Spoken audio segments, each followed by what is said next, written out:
만나서 반갑습니다. 또 오늘 말씀을 함께 나누면서 하나님의 큰 은혜와 위로가 함께하기를 축복합니다. 기도하겠습니다. 전능하신 하나님 감사합니다.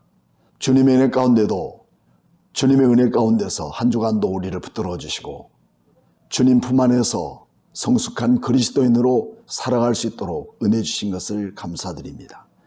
예배를 위해서 헌금하신 귀한 손길들을 하나님께서 눈여겨주 켜주시고 주님의 거룩한 나라 위하여 쓰임받도록 하나님의 귀한 손길로 저희들을 복되게 하여 주셔서 우리 주님의 영광과 존귀를 받으시기에 부정함이 없도록 하나님 축복해 주옵소서. 이 물질로 하나님의 교회가 더욱 돈독히 서서 주님 복음을 증거할 수 있는 능력 있는 교회가 되게 하나님 도와주시고 말씀을 통해서 우리의 마음이 새로워져 가며 세상의 한복판에서 그리스도인의 참된 신앙을 갖고 살아가는 명품 그리스도인들이 되게 하나님 우리를 축복해 주옵소서. 오늘 또 말씀을 전하는 종의 입술을 중한하시고 곧 우리의 모든 생명이 되신 주께서 주장하여 주실 것을 믿습니다. 예수님의 이름으로 기도하옵나이다. 아멘. 오늘 말씀은 베드로전서 2장 18절에서 25절 말씀 가운데 그리스도인들이 이 세상에서 어떻게 살아갈까 하는 제목을 붙였습니다. 여러분, 교회가 뭘까요? 교회라는 것은 모든 성도들이라면 다 알고 있는 내용이고 또 교회의 진정성이 무엇인가를 너무나도 잘 압니다. 더 나아가서는 헬라어까지도 익히 알 수 있는 지식을 갖고 있는 부분이 교회입니다. 헬라어에는 에크라는 전치사와 칼리오라는 그런 동사가 연합해서 에클레시아, 곧 밖에서 세상 밖에서 우리를 불러냈다 하는 말씀입니다. 건물이 아니라 곧 세상 어두운 세상 가운데서 우리를 불러주신 하나님의 자녀들, 즉 그리스도인 성도라고 우리는 그렇게 부를 수가 있습니다. 맹수가 울거리는 이러한 세상에서 우리를 불러주셨다는 것은 상상할 수 없는 현실이며 또 더 나아가서 우리의 한없는 기쁨일 수 있습니다. 사랑으로 무르익은 한 쌍의 커플이 결혼했다고 해서 그 환상적인 행복이 지속될 수 있을까요? 모두가 이런 행복을 바라보며 결혼을 하게 됩니다. 하지만 여기에서부터 인생의 새 삶이 시작된다는 것이죠. 서로가 맞지 않음을 우리는 틀렸다고 다툼하거나 또 갈라서지 않습니다. 함께 서로 맞춰가고 인정해주고 존중해져 가면서 아름다운 가정을 무르익게 만들어가는 이 커플들이 건강한 가정을 이 땅에 만들어가는 자체일 것입니다. 성도도 마찬가지입니다. 세상에서 하나님의 자녀로 부름받아서 그리스도와 연합했다면 이제 모든 것이 다 끝난 구원받은 성도일까요? 그렇지 않습니다. 그리스도인으로 부르신 이유가 반드시 있지 않겠습니까? 그것을 베드로서는 우리에게 시원하게 답해주고 있는 내용입니다. 교회는 부름받은 것으로 끝이 아니라 또 다른 미션의 시작입니다. 그것은 그리스도인들이 교회 안에서 거룩하게만 살게 만들어져 있지 않다는 것입니다.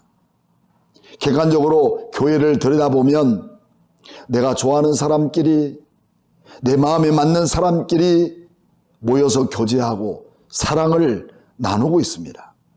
그래서 교회에 한번 들어와 보니 다 저마다 그런 모습을 비춰보는 것을 발견하고 또 어떤 사람들은 소외감이 들어서 교회를 떠나는 사람, 또 다른 사람들은 그 안에서 새로운 몸집을 만들고 자기와 똑같은 사람을 만들고 또 먼저 나온 성도들 그대로의 모습을 본받아서 함께 만들고 함께 교제하면서 그 안에서 서로 시기와 질투와 원망과 불평하면서 교회 생활로 정착해 나가는 모습들을 우리는 많이 볼 수 있습니다.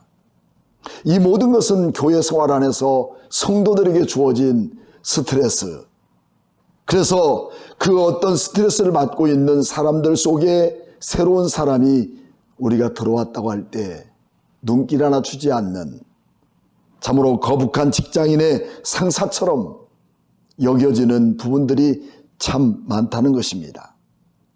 그래서 항상 우리는 교회 안에서 이런 모든 사람들로 인하여서 우리가 어떻게 세상 그 한복판에서 교회 생활을 할 수 있겠는가 하는 부분입니다. 이것이 우리가 세상을 살아가는 가장 큰 거침돌이면서 그것이 우리가 살아가고 있는 현실이고 세상이고 또한 가정이라고 볼 수가 있습니다. 그 세상 한복판에는 때로는 순조롭지 않는 까탈스러운 남편 같은 사람, 도도하게도 바늘로 찔러도 피 한 방울 나오지 않는 그런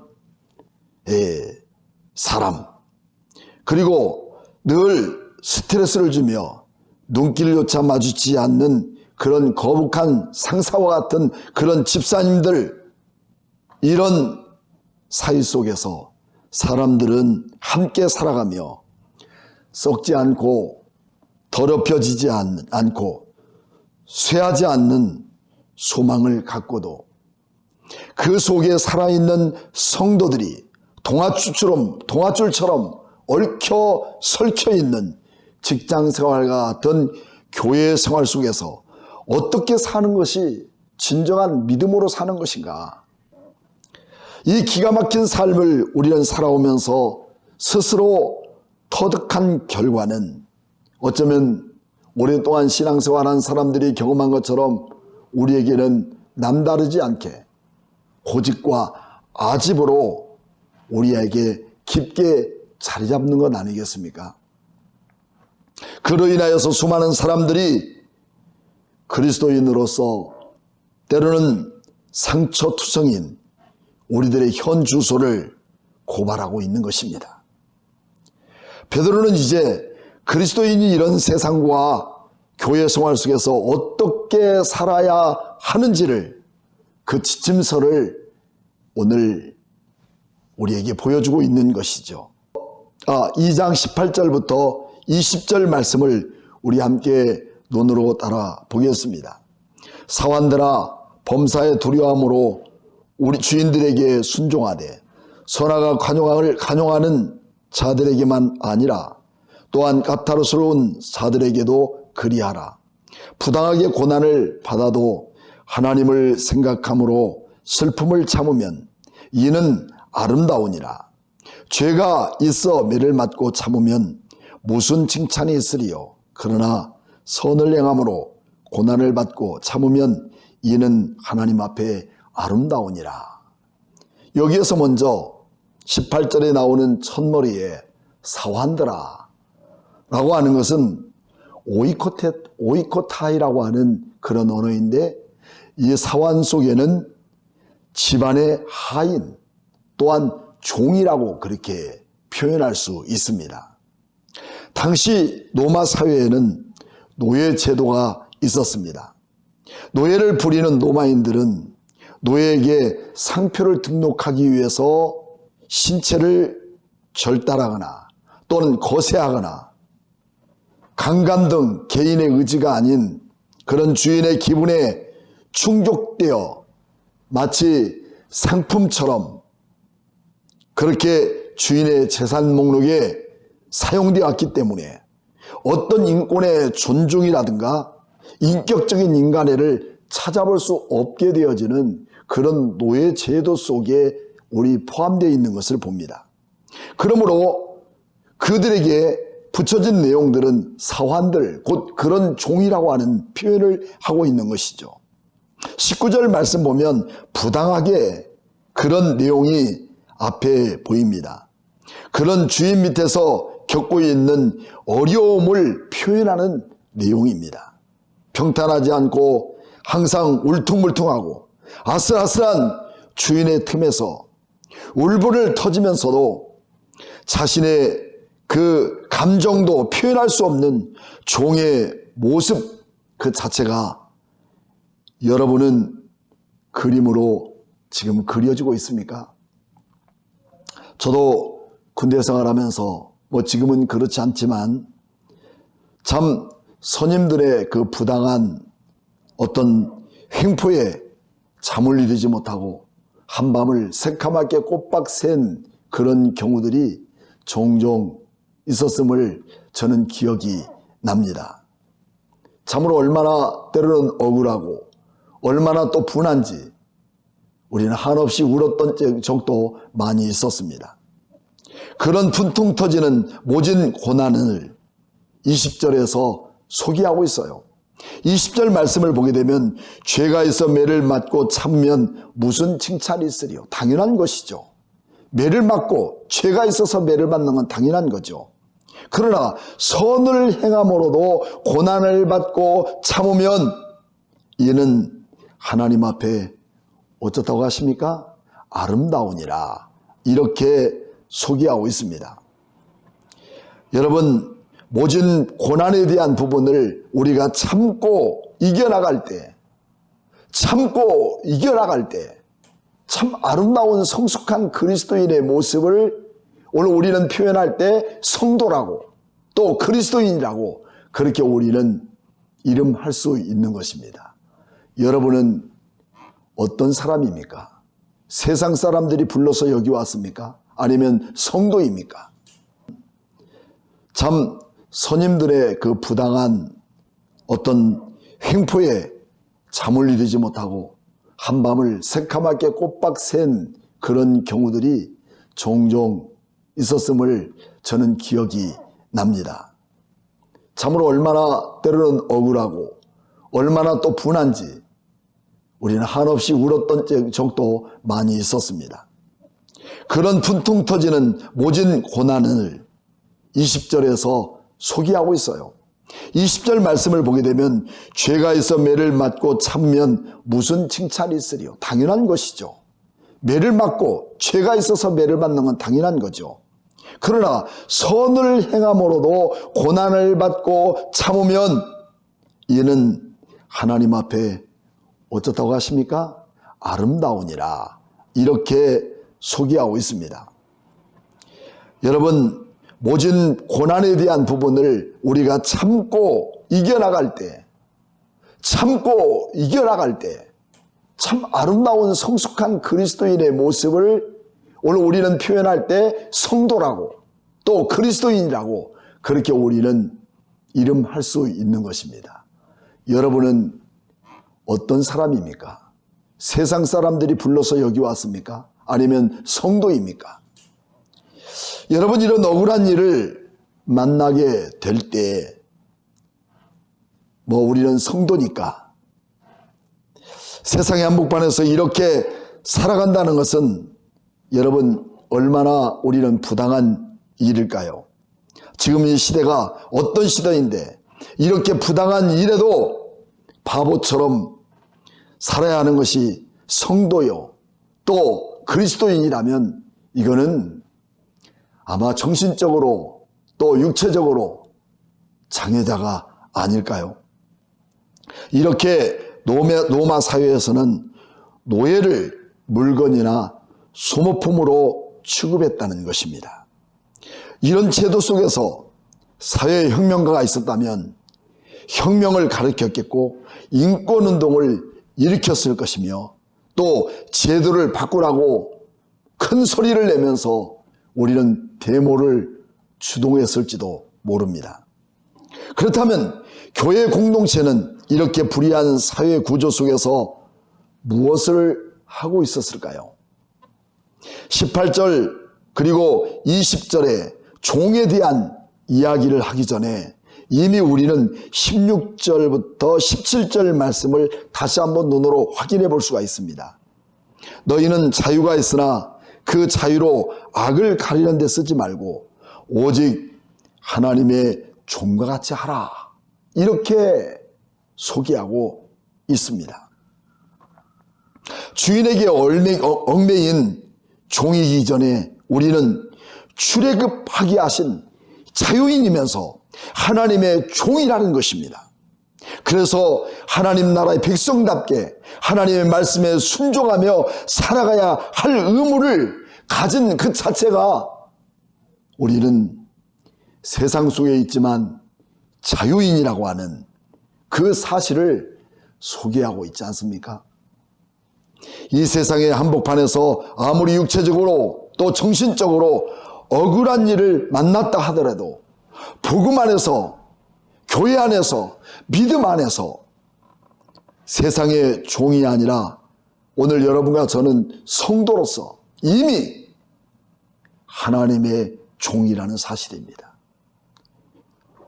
억울하고 죄 많은 그런 세상 속에서 우리를 불러내서 하나님의 종으로 삼기 위하여 성도로 우리를 주님은 교회라고 이름을 붙여주신 하나님의 자녀들입니다. 그럴 때 우리는 이런 하나님의 종으로서 부당한 불의 앞에 해방되는 것이 우리의 진정한 목적일까요? 결코 그렇지 않습니다. 가면 갈수록 더욱 불의한 일이나 부당한 일을 만나는 경우들이 다반사입니다. 이렇게 대할 때 항거하거나 또 내지는 대항하거나 새로운 가르침으로 혁명을 일으킬 수도 없는 것이 바로 노예제도, 종이라는 것입니다. 그리고 20절에는 그 종들은 어떻게 살아야 되는가 소개하고 있습니다. 그 20절의 말씀을 우리가 다시 한번 보면 선을 행함으로 고난을 받고 참으면 이는 하나님 앞에서 아름다우니라 라고 그렇게 소개하고 있습니다. 사랑하는 여러분, 이런 부당한 정치의 세력 그리고 모든 제도 속에서 선을 행하고 아름다운 그리스도인으로 살겠습니까? 여러분, 얼마나 부당한 우리의 모습들입니까? 여러분들은 이런 모든 것에서 그래, 나는 충분히 이해가 되라고 그렇게 인정하십니까? 그렇다면 진정한 선을 행함이 무엇일까요? 세상을 향한 도전이나 권리를 주장하는 것이나 악법이 아니라 우리는 그 질서를 따르는 것이 하나님의 종에게 거룩한 질서를 우리에게 가르쳐주는 내용입니다. 그것이 신령한 제사를 드리는 거룩한 제사장들이 사는 방법이 되지 않겠습니까? 그래서 세상 사람들과 다른 길을 가고 있고 세상 사람들과 다른 부분이 바로 이것이죠. 성도 그 자체가 세상 사람과 다른 것이 아니라 법을 거스려 초월하고 그에 맞서 항거하고 그 맞서 데모하며 우리 권리를 주장하기 위해서 목소리 높이는 그 장면이 아니라 그 모든 질서 앞에 우리는 참된 제사장의 삶을 살아가는 거룩한 질서를 지킨 이런 사람들의 삶이 선한 행실을 갖는 그런 성도의 모습입니다. 그런데 베드로는 21절을 소개하면서 그렇게 말씀하고 있죠. 21절에 이를 위하여 너희가 부르심을 받았다. 이것을 위해서 부르심을 받았다는 것입니다. 그리스도도 너희를 위하여 고난을 받아서 너희에게 본을 끼쳐 그 자취를 따라오게 하기 위함이라고 말씀하고 있습니다.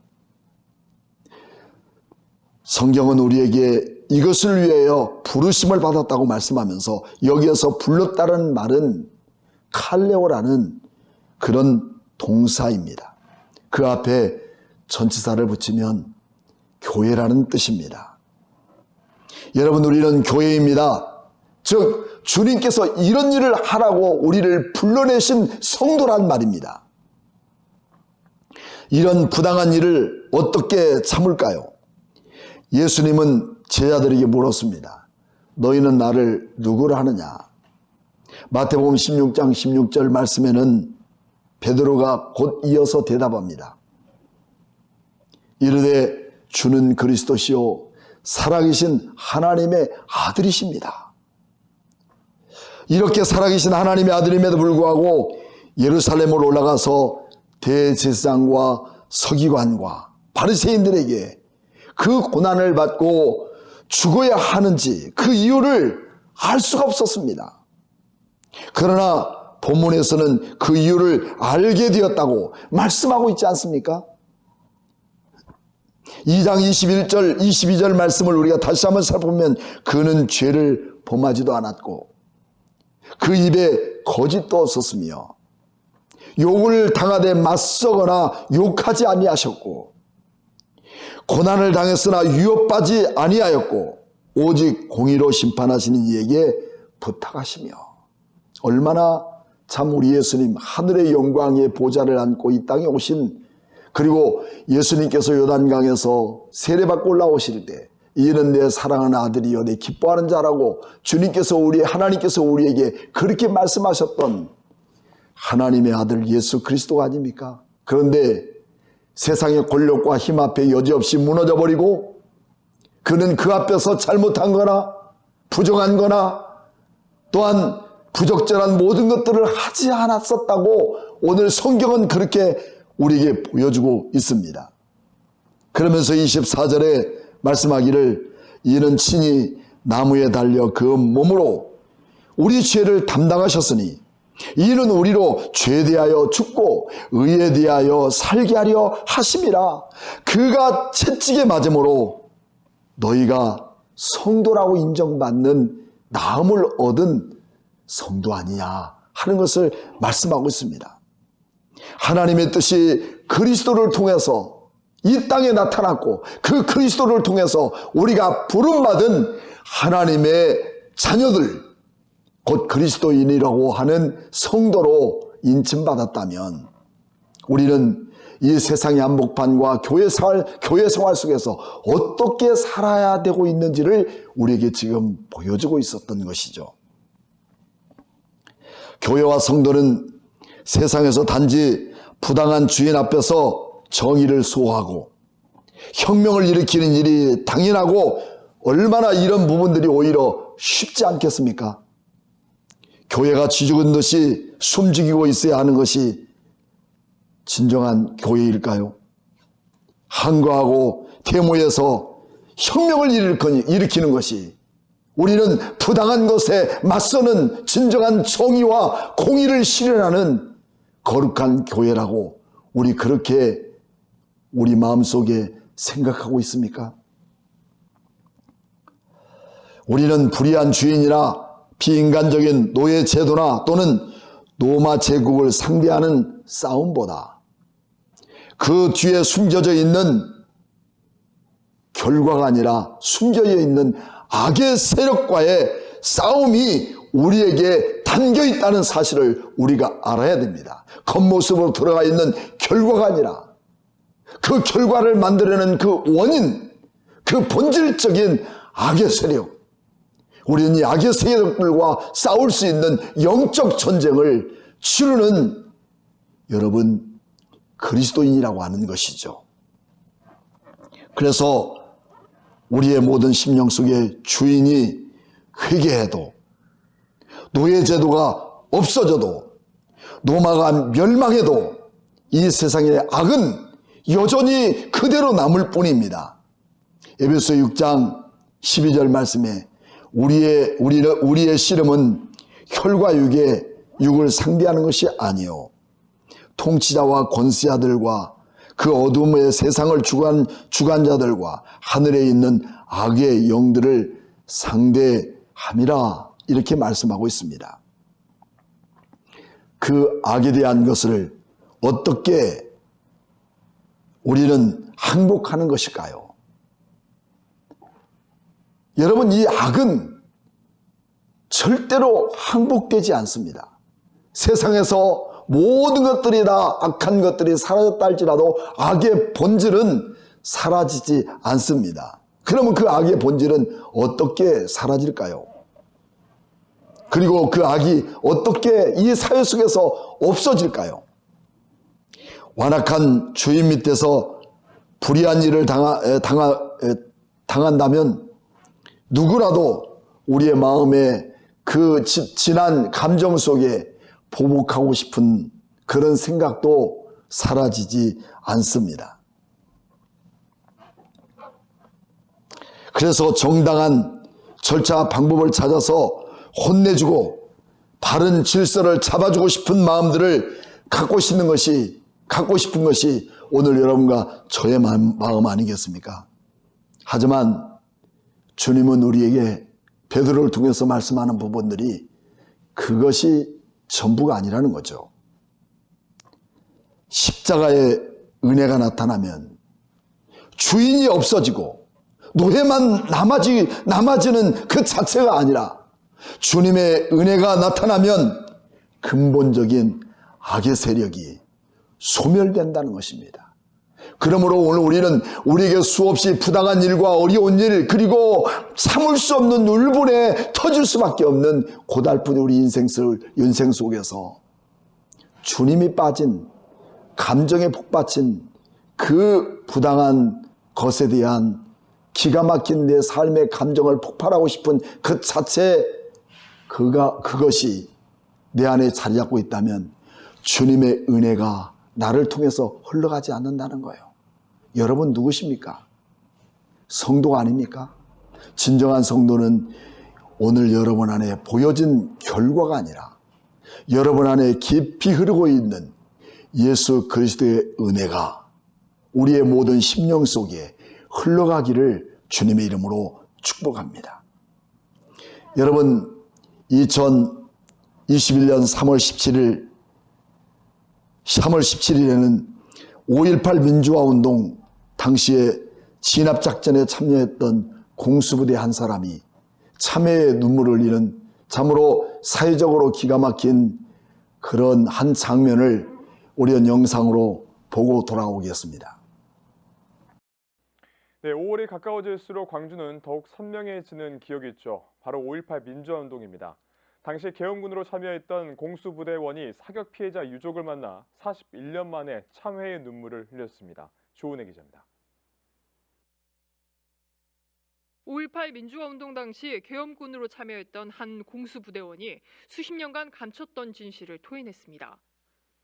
자신의 사격으로 무고한 시민이 사망했다는 고백과 함께 유족을 직접 만나 사과할 결심을 한 겁니다. 5.18 민주화운동 진상규명조사위원회는 3월 16일 국립 5.18 민주묘지에서 이 계엄군과 유가족이 만나는 자리를 마련했습니다.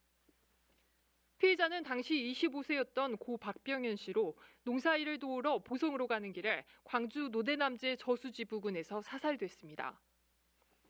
양심 고백을 한 A씨는 당시 상황에 대해 광주 외곽을 차단하는 정찰 임무를 하는 중에 발견한 민간인 2명이 겁에 질려 도망쳤고 무의식적으로 사격을 했다고 진술했습니다. 이들은 총기 등을 소지하지 않았고 저항이나 폭력을 행사한 적도 없다고 밝혔습니다. 이후 40년간 죄책감에 시달렸음을 고백한 A씨는 이날 고 박병현 씨의 두 형제 앞에서 큰절을 하며 오열했습니다. A씨는 고개를 들지 못한 채 자신의 사과가 유가족에게 또 다른 아픔이 될까 망설였다며 과거를 사죄하며 참회의 눈물을 보였습니다. A씨의 사과를 듣는 내내 유가족은 눈시울을 붉혔습니다. 화해의 악수를 나누려던 그들은 끝내 얼싸안고 울음을 터뜨렸습니다. 40여 년이 흘러서야 맞잡은 손에 오랜 세월 맺힌 가슴 속 응어리가 흘렸습니다.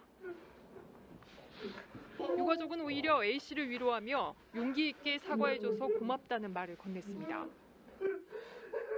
그동안 계엄군의 증언은 다수 있었지만 가해자가 직접 유족을 만나 사과한 건 이번이 처음입니다. 희생당한 무고한 시민에게도 그에게 총을 겨눴던 계엄군조차도 80년 5월은 여전히 지워지지 않은 상처입니다. 하지만 정작 시민의 총격을 지시한 책임자에 대한 처벌은 여전히 이루어지지 않은 채 올해 41주년을 맞는 5월이 다가오고 있습니다.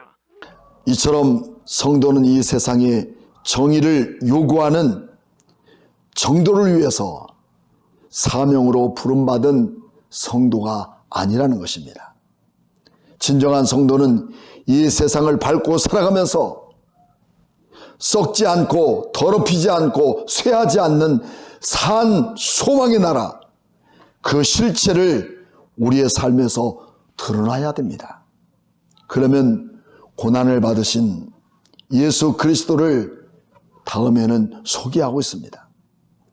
주님은 미움과 애매한 고난으로 십자가에 못 박혀서 죽으신 것은 단순히 우리를 구원하기 위한 목적만이 아니라 하늘에 산 소망을 가진 그리스도인들이 이 세상을 밟고 지나가는 동안 어떻게 살아가야 하는지 그 자체의 교과서입니다.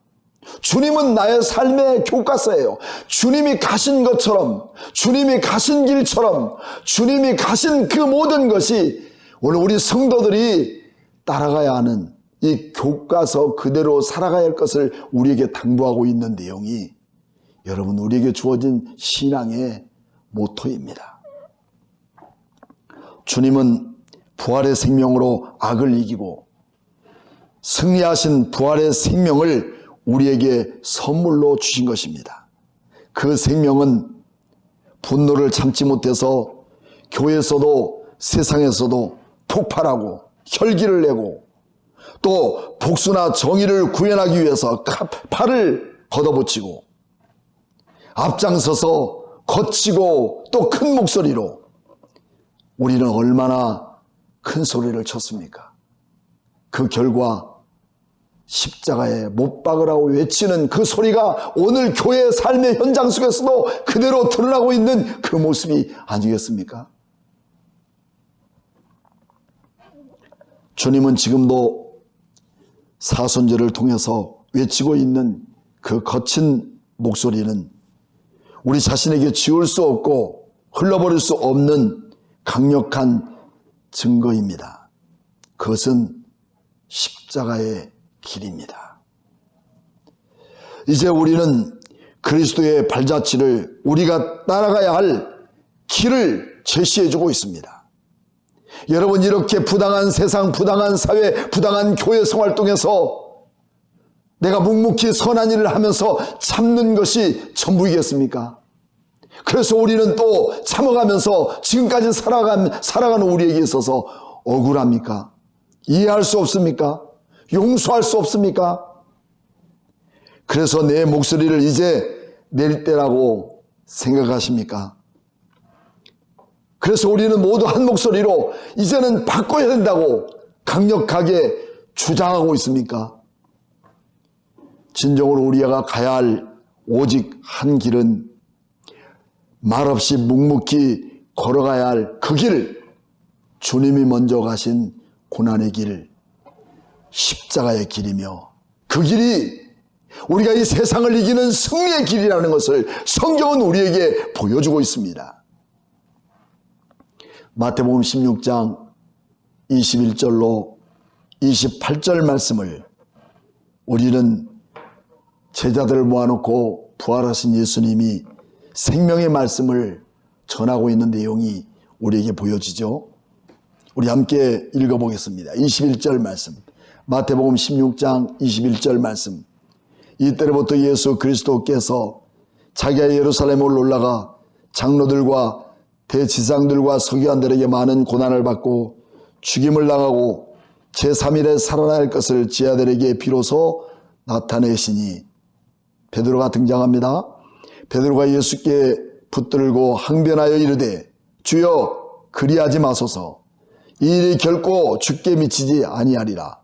예수께서 돌이키시며 베드로에게 이르시되 사단아 내 뒤로 물러가라. 너는 나를 넘어지게 하는 자로다.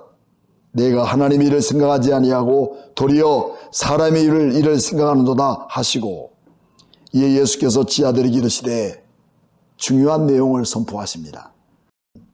누구든지 이 땅 위에 성도라고 부름을 받았다면 자기를 부인하고 자기 십자가를 지고 나를 따를 것이니라고 말씀합니다.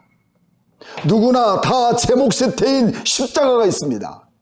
그것은 나를 거룩하게 만드시는 것이며 그것은 나를 거룩한 제사를 드리는 제사장의 원리를 이 땅에서 지켜나가도록 만드신 제도라는 것입니다. 여러분, 그것을 벗어놓고 내가 부당한 요구, 내가 부당한 고난을 받는 것 때문에 오늘 우리 큰 소리 내야 되고 목소리 높이고 거친 숨소리로 개혁을 일으켜보겠다고 여러분 떼쓰는 사람 중에 한 사람입니까? 나를 부인하고 자기를 부인하고 자기 십자가를 지고 나를 따를 것이니라. 16절 말씀, 26절 말, 25절 말씀. 누구든지 제 목숨을 구원하고자 하면 잃을 것이요 누구든지 나를 위하여 제 목숨을 잃으면 찾으리라. 사람이 만일 온 천하를 갖고도 제 목숨을 잃으면 무엇이 유익하리요? 사람이 무엇을 주고 제 목숨을 바꾸겠느냐? 27절 말씀. 인자가 아버지 영광을 가지고 그 천사들과 함께 오리니 그때에 각 사람이 행한 대로 갚으리라. 그렇습니다. 선한 행함, 선한 행한 일, 우리가 이것을 통해서 우리 주님은 반드시 갚아주실 그날이 우리를 통해서 있다는 사실입니다. 그날 우리 주님께서 나를 통해서 갚아주지 않으신다 할지라도 이미 우리는 어두운 세상 가운데서 우리를 불러내셨습니다. 그리고 우리를 성도로 인치셨습니다. 부당한 이익 앞에 시뻘겋게 눈을 부릅뜨고 내 권리와 이익을 찾기 위해서 몸부림치는 그런 비굴한 성도의 모습, 이것이 교회의 모습이라면 이제 바꿔야 됩니다. 선한 일로 고난을 받으면 복이 있는 거죠. 아름다운 것이죠. 이것이 성숙한 그리스도인입니다. 조금 더 참지 못하고 조금 더 이해하지 못하고 조금 더 그들을 인정하지 못하고 내 권리와 주장만을 애썼던 우리 교회에 대한 진정한 모습이라면 여러분 이제는 성도로 돌아가야 됩니다. 그것을 위해서 나를 부르셨다는 사실을 우리 다시 한번 베드로 전서를 통해서 우리가 깨달아가는 것입니다. 그러면서 28절 말씀에 진실로 너희에게 이르노니 여기 서 있는 사람들 중에 죽기 전에 인자가 그 왕권을 가지고 오는 것을 볼 자도 있느니라 말씀합니다. 십자가로 승리하는 길, 악을 대항하여 강함을 나타내는 것이 아니라 도리어 내 약함을 통해서 승리하는 길, 그 자체는 십자가의 길입니다. 험악한 제도와 억울한 우리의 마음속에 진정한 성도의 진실을 말하고 우리의 언어와 모든 말로서 우리의 선함을 행하여 어떤 제도 앞에도 우리는 당당하게 순종하며 그 질서를 지켜나가는 이 사회 저변에 참된 우리 성도들이 있는 한 이 세상을 바꾸는 그 자체가 아니라 악의 그 본질을 바꿔나가는 이 땅이 다시 한번 구현될 것을 저는 소망하며 우리 함께 기도하겠습니다. 살아계신 우리 하나님, 감사를 드립니다. 오늘 이 시대 속에서 진정한 교회가 무엇인지를 바로 알지 못하고 우리는 하나님의 능력으로 내 권리와 내 요구를 주장하였던 우리의 모습들이었다면 이 일로 인하여서 얼마나 많은 세상은 피해를 입었고 얼마나 많은 세상은 교회를 어둡게 만들었습니까? 하지만 이제 우리로 하여금 이 세상에 밝아올 그날이 오게 하여 주시고 우리는 진리와 고난을 통해서 악의 무리들과 싸우는 영적 전쟁을 다시 한번 선포하고 담대히 나갈 수 있는 저희들의 심령들 되게 하여 주옵소서. 지금은 교회 머리가 되신 예수 그리스도의 무한하신 은혜와 하나님 아버지의 만극하신 사랑과 성령님의 감동하심이 오늘 머리 숙이고 새로운 우리의 삶의 패턴을 이어가기를 원하는 성도들 머리 위에 지금부터 영원토록 함께 계실지어다. 아멘.